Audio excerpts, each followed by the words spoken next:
Reacting like a child about to lose his pet, Stewie starts crying helplessly. No, just what? Oh, God, What it is, guys? It's your boy BlastphamousHD. You guys have sent me an extremely disturbing Family Guy compilation of dark, morbid health stuff that's wrong with Peter. Let's do this. In Season 6, Episode 8, Peter suffers a stroke that paralyzes the left side of his body. Word? In this episode, Peter saves the owner of the fast food restaurant McBurger Town, but unfortunately loses his beloved mustache in the process, leaving him very sad. No! God bless you, sir. You saved my life. But at what cost? At what cost? To show his gratitude, the owner gives Peter a lifetime supply of free burgers. Peter joyfully accepts, claiming this reward is far better than anything Helen Hunt could offer. You want to have sex? No. No, no, no, no, Yes. no. Yes. No. I think that's a yes. No. To soothe the pain of Maybe. losing his mustache, That's Peter a maybe. devours 30 burgers Not on a the first yes, day, it's a stopping maybe. only when he loses feeling in the left side of his body. Come to think of it, I can't really We gotta feel see anything what on the her left half of my body. non-cartoon Really? self looks That like. doesn't sound good. Peter, are you winking at me? Shit. Oh my God. At the hospital, Dr. Hartman diagnoses him with a stroke, resulting in complete paralysis of his left side. Peter, sweetheart, how do you feel? Had better days, Lois. Had better days. After 3 months of caring for Peter, the entire Griffin family is exhausted and eager for his recovery, while Peter Hell yeah, continues they're his eager for his bad recovery. habits. What the hell you think you're doing? I'm handing you a beer. You are handing it to my stroke arm. This is my good arm. Bring the beer over here. That's better. Despite being paralyzed, Peter attempts to drive, blasting "It's the End of the World as We Know It" and dancing to the music as if he were perfectly fine.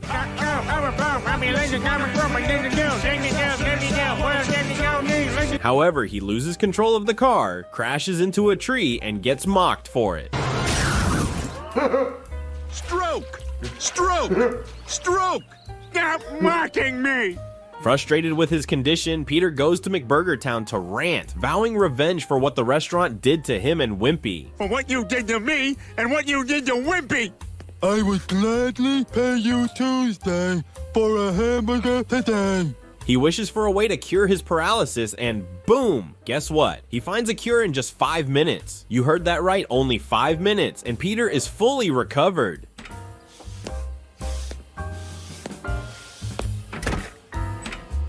How long was I in there? About 5 minutes.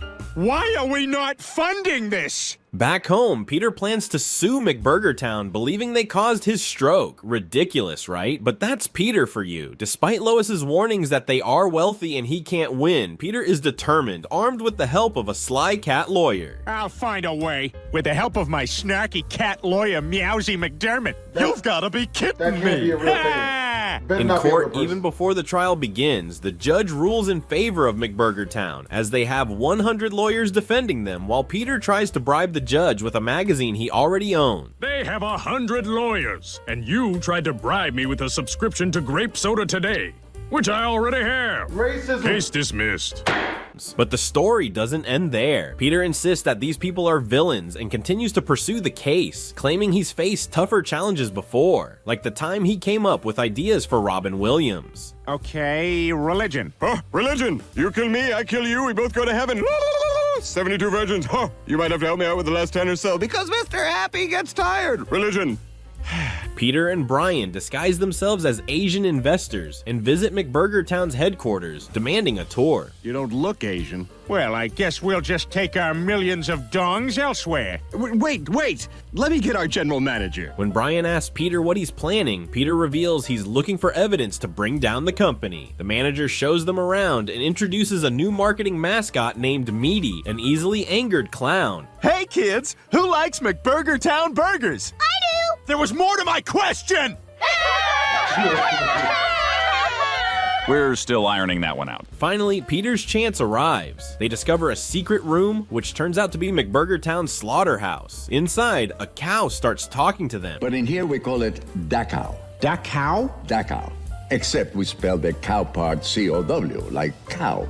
So it's kind of Sort of a dark joke. Sharing that many of his kind, including his wife, have been slaughtered there. With a sympathetic heart, Brian believes this is the evidence they need. They just need to get the cow out to testify. Peter agrees with Brian's plan, and chaos ensues as they are chased by the building security.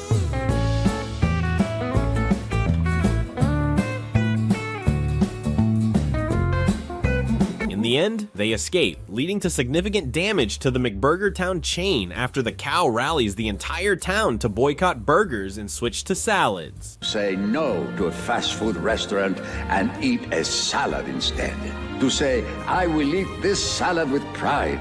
I don't care if I look like a gay person. In Season 4, Episode 3, Peter goes blind from consuming too much nickel. Feeling down because all his friends have accomplished impressive feats, like Quagmire being honored by the mayor for saving lives, Joe receiving a medal for catching a thief, and even Cleveland once being a renowned auctioneer. At 125, do I hear 130? 130,000 for this authentic Comanche headdress. I got 130, I got 130. Do I hear 135, 140? Do I hear 140? Peter fears that if he dies tomorrow, no one will remember him. Cleveland jokes that if Peter jumps off a skyscraper and lands on Joan Cusack, people will say, hey, remember that guy who landed on Joan Cusack? But Peter wants to be remembered for something more significant. He climbs onto the roof of the Drunken Clam and shouts that he will do something unforgettable, only to fall and crush Joan Cusack, setting off a series of comedic mishaps. Whoa!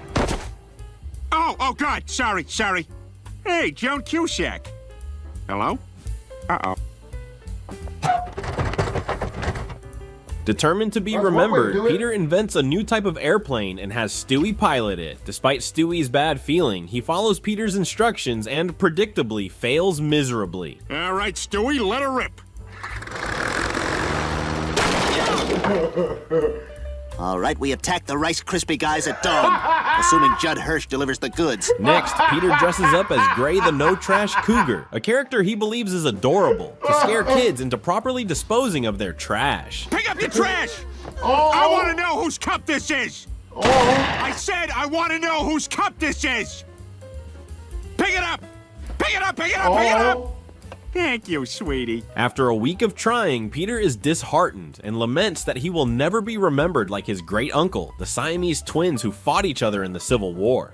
I'm seceding, like hell you were. Right in the balls. Not too smart, huh? Yeah, did not think that one through. Finally, Peter comes up with a unique idea to eat more nickel than anyone ever has, hoping to become famous like the world's fattest twin. Did I tell you that I'm doing Atkins? Oh, that's not good for you. After consuming a massive amount of nickel coins, he tries to make sounds with them, but Meg hears nothing. Brian says it doesn't sound like Camptown races, and Stewie calls it the worst use of currency since Peter bought that bicycle.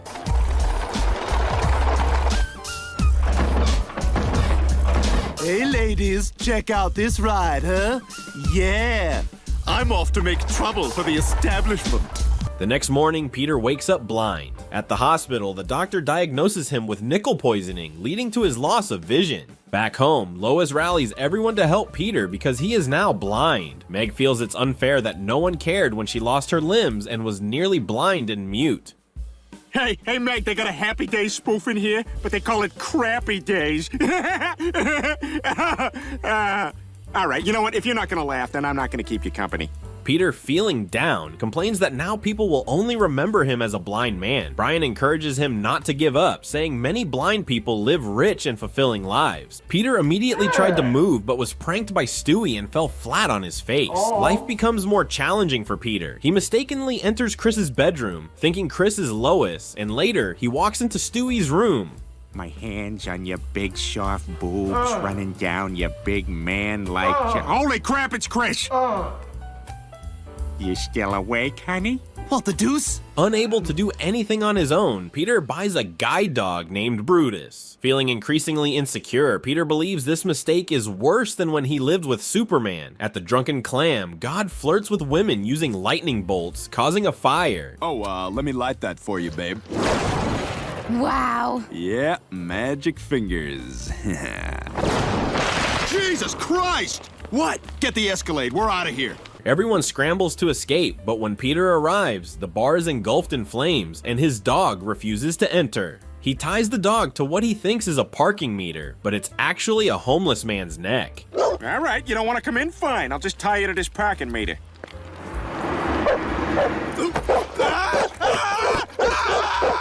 Inside, Peter asks Horace for a Pawtucket Patriot, oblivious to the heat and the fact that Horace is trapped under a beam. After listening to Peter's ramblings, Horace tells him to grab his hand and pull him out. Come on, let's go! Outside, firefighters are at work, and reporter Tom Tucker is ready to interview our hero, Peter Griffin. Tell us, sir, how did you summon the courage to save your friend from that burning building? That freaking place was on fire? And there you have it. Coming up next, watch me shave. Lois and Brian feel proud of Peter for saving Horace, even if it was accidental. This act helps people remember Peter as a local hero. Moreover, he receives new eyes and a medal for his good deed.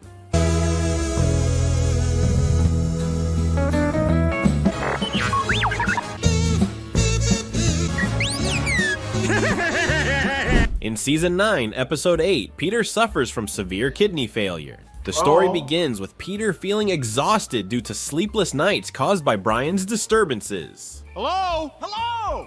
Are you a dog? Yes! I am also a dog. All right! Yeah! We're dogs! Yeah, we're dogs. We're dogs that live near each other. His close friends introduce him to Red Bull, a drink he had never tried before. The result? Peter feels instantly revitalized after trying it.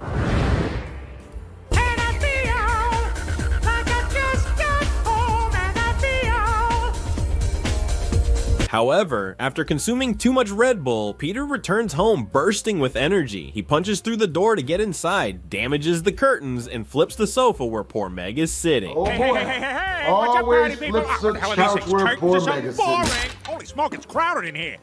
Yeah, right, that's terrific. That opens up the whole room. When Lois asks where he's been, Peter replies that after downing a few cans of Red Bull, he drove to New York and back. Whoa, the power of Red Bull is incredible, isn't it? Peter then turns his attention to little Stewie, playing with him at max speed. Hey, here's my little man. Witnessing Peter's super fast cereal eating, Chris also gets excited about Red Bull and asks Peter for a few cans. After breakfast, Peter goes to milk the cow, drinks another can of Red Bull, and speeds up the milking process to the point where the cow's udder catches fire and it runs away. At that moment, Chris appears with his lower half on fire. Most people have to pay for such a boy, thing. that Red Bull's some strong stuff. Oh God, I don't remember that. Oh God, why? Oh. You know why that part is burning, right? I'm sure you're thinking the same as I am. Peter joins The Price is Right and becomes the top contestant. After drinking a can of Red Bull, Peter spins the wheel and greets everyone at home. His spinning force is like a superhero's, causing the wheel's gears to break and fly off, resulting in a catastrophic accident that injures the audience.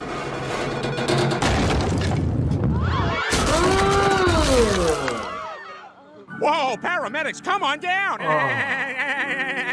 At home, Lois decides to throw away all of Peter's Red Bull because it makes him crazy and isn't good for him. Another piece of evidence for this is when she pours Red Bull on a flower, causing it to grow large and be able to walk. And become racist. Oh, is that the wrong? Different flower? Different flower. Oh. Official flower business. Yep. GTA 5. Peter is furious about this and decides to create his own Red Bull using kerosene as the main ingredient. Crazy, right? Ignoring Brian's warning that this drink could kill him, Peter believes that what doesn't kill you makes you stronger and starts drinking the mixture. Dragon Ball Z. See, Brian? No, don't drink. Great. Peter? Peter, are you alive? Oh, you're alive. Okay, I won't eat you then. I was gonna eat you. At the hospital, Dr. Hartman concludes that after drinking a concoction of various toxic chemicals, Peter has suffered kidney failure, leaving the family in shock. Dr. Hartman puts Peter on the kidney transplant list, but he has to wait for a suitable donor. In the meantime, Peter must undergo dialysis 3 times a week. Dialysis? Dang. Is there any other way? Yes, there is. No. Wait. We'll do the dialysis. After 3 weeks of dialysis, Peter feels disheartened, not knowing how long he can endure this. To cheer him up, Dr. Hartman lets him play with a postnatal bucket. Is there any other way? Yes, there is. The lock horns. Always locking horns. Oh my God. That's too funny.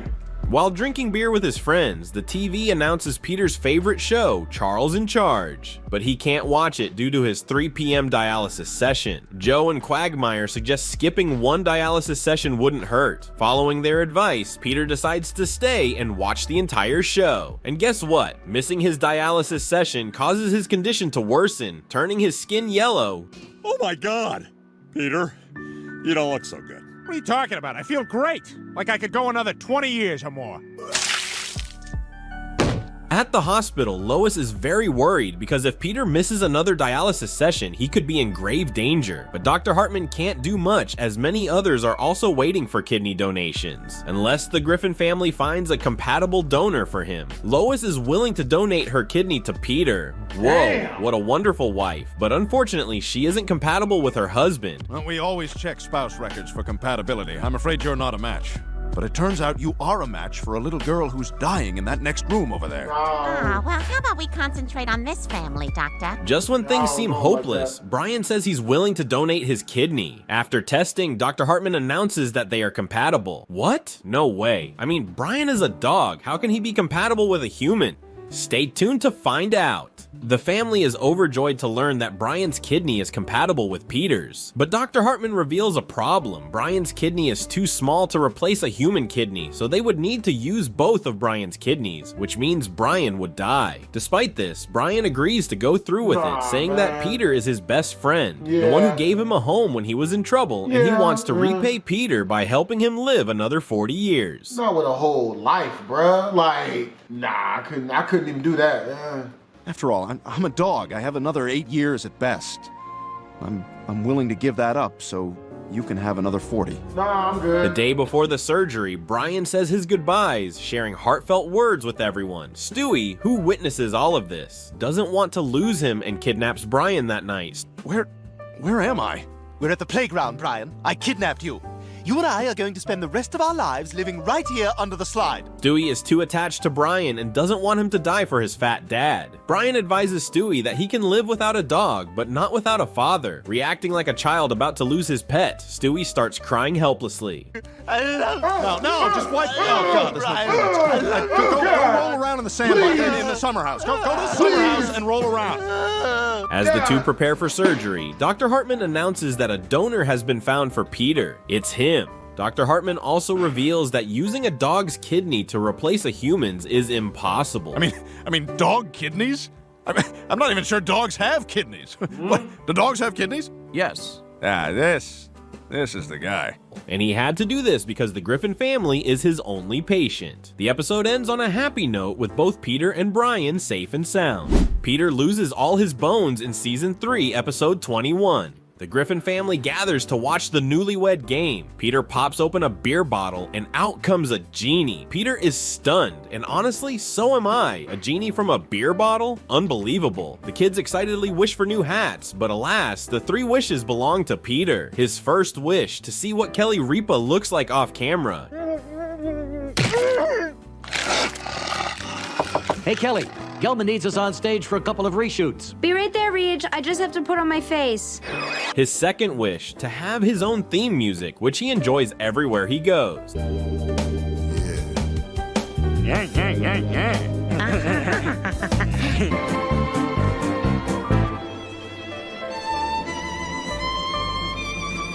On the bus, his theme music annoys a big guy who demands Peter turn it off. Peter, clueless on how to stop it, gets threatened with a bone crushing. Desperate, Peter uses his third wish, I wish I had no bones. Instantly, everyone flees in terror. I wish I had no bones. Done. That ought to show you. Oh no, I got a fart, but I don't know which way to lean. Back home, Lois worries about Peter's mobility, but the kids love his new look. Chris plays with Peter's flab like it's slime, and Stewie marks his territory on Peter's body. Look, I'm making an angel. See, Lois, everything's gonna be fine. Now smile while I write my name in you. At the amusement park, hilarity ensues when Peter gets sucked into an elevator but is unharmed due to his boneless state. Later, while playing with Chris and Meg, he gets flung into a nearby bathroom.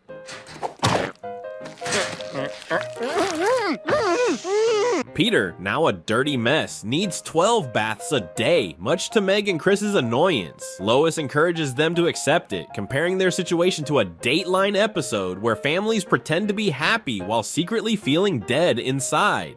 I might have screwed up my life, but there's no reason I gotta keep screwing up theirs. Goodbye, cruel, bone-filled world. Ends up in Hollywood, where he becomes useful as a mattress. Ooh, there it is. Cut and print. That's a wrap. Great job, Peter. He excels in his new role and gets invited to a party by a director at 8 p.m. where he catches the eye of Catherine Zeta-Jones Douglas, who has a thing for oddballs. I'm married to Catherine Zeta-Jones. Will you sleep with me? Oh, yeah, I'm gonna have to pass. But Louis Anderson's eating the decorative soaps in the bathroom. Why don't you try him? At the party, Peter meets a doctor who wants to try bone grafting on a jellyfish, but decides to experiment on Peter instead. And guess what? Peter agrees. After the surgery, Peter becomes a new kind of oddball, leveling up in weirdness. At least he can stand now, right? The twist, the bones grafted into him are from his own family. My God, you mean it's your bones that are inside me? Well, mostly. We picked up a drifter to fill in the torso. Well, like I always say, a family of freaks is better than no family at all. This episode shows us the unbreakable bond and endless love of family, proving we can do the unimaginable to help our loved ones. Peter loses his arms in Season 19, Episode 6. The Drunken Clam has upped its game with new services like karaoke and beer pong, making it the go-to spot for nightly fun. This influx of people has the guys feeling a bit miffed about losing their private hangout, but when they discover its magic night, their spirits lift. Peter gets invited by a magician to participate in a trick. I couldn't possibly. Can you do something Very else? well. Let's just say goodbye to these cards. Ah, put it out! I have been the great Sebastian, and I bid you good day. The magician then leaves to grab a sandwich, forgetting his vest. Peter, finding comfort in the vest, decides to wear it. When Quagmire and Joe compliment how great it looks on him, Peter decides to keep it on for a while. After all, it's been ages since he turned heads with his catwalk skills and smooth curves.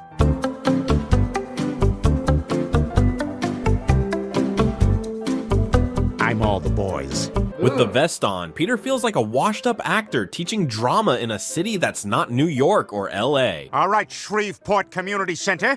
Listen close, for I shall teach you the acting craft. Hey, didn't my husband chase you away from our recycling bin? Use that! Next, he imagines himself as a pianist performing in the Wild West, stubbornly playing a tune the cowboys hate because it kills their trash-talking vibe.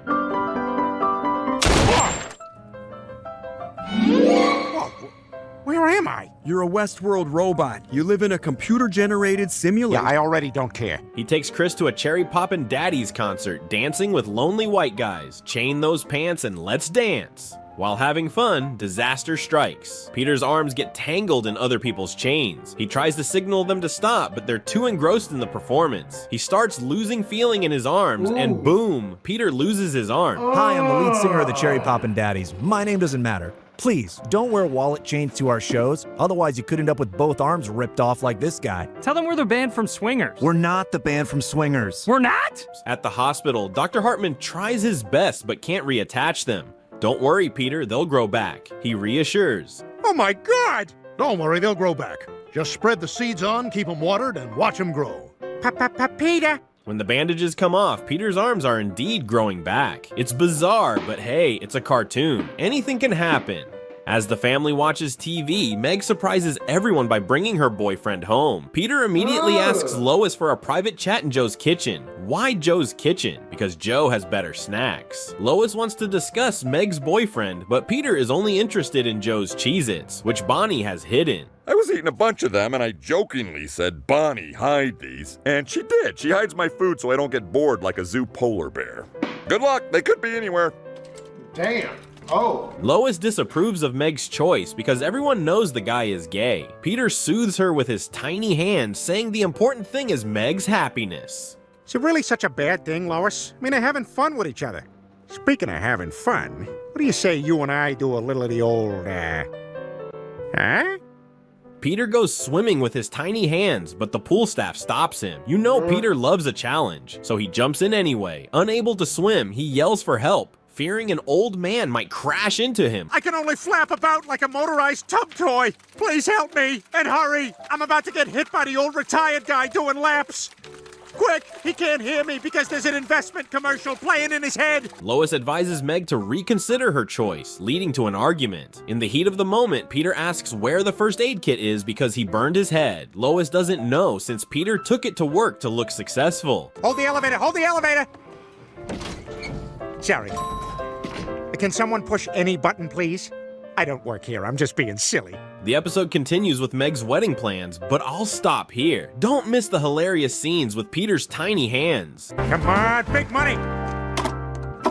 Still 300. How about tea again?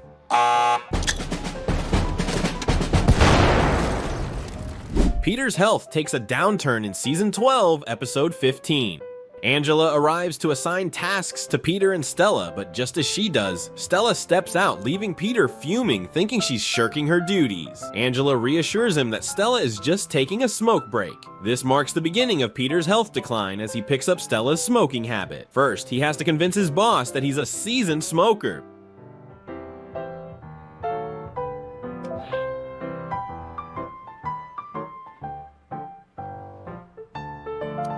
All right, Griffin, you're clearly a smoker. Enjoy your break.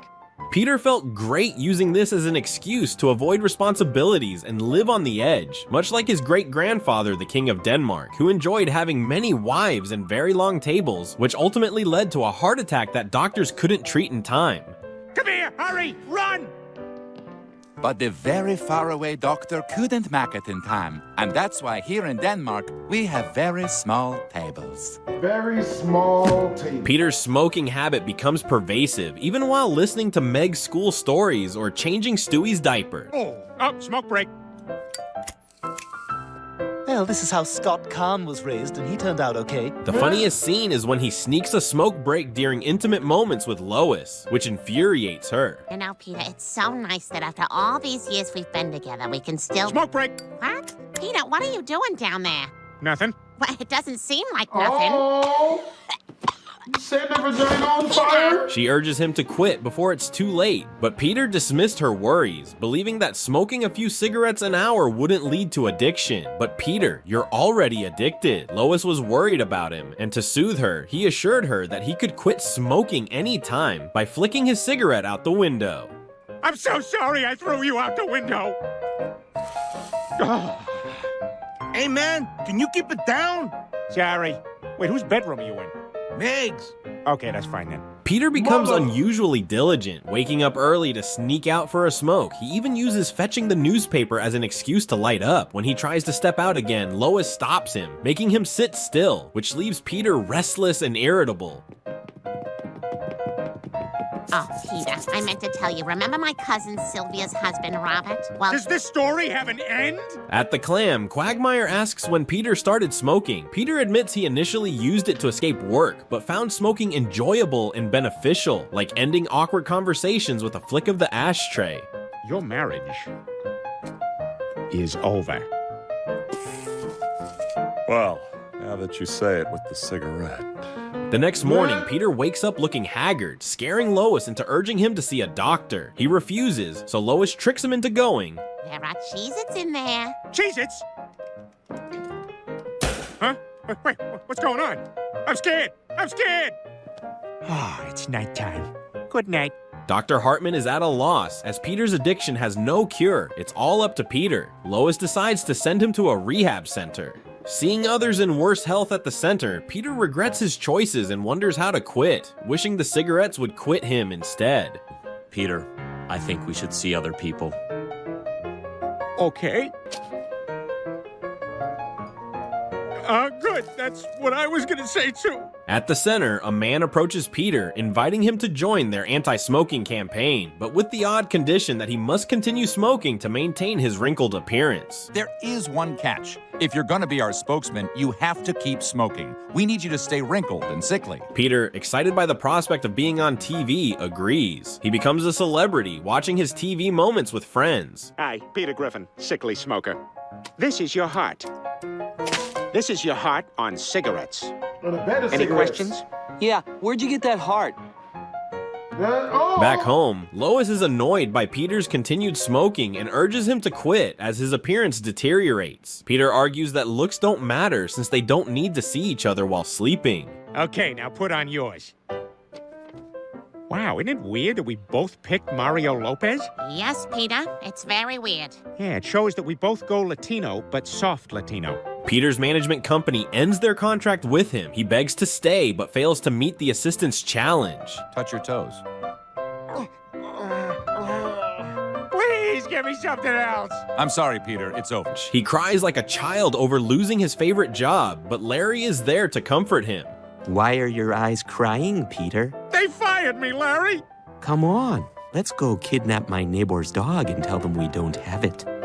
The moral of this video is never start smoking cigarettes unless they pay you egregious amounts of money to do so. Hope you guys enjoyed the video. Make sure to comment, like, and/or subscribe.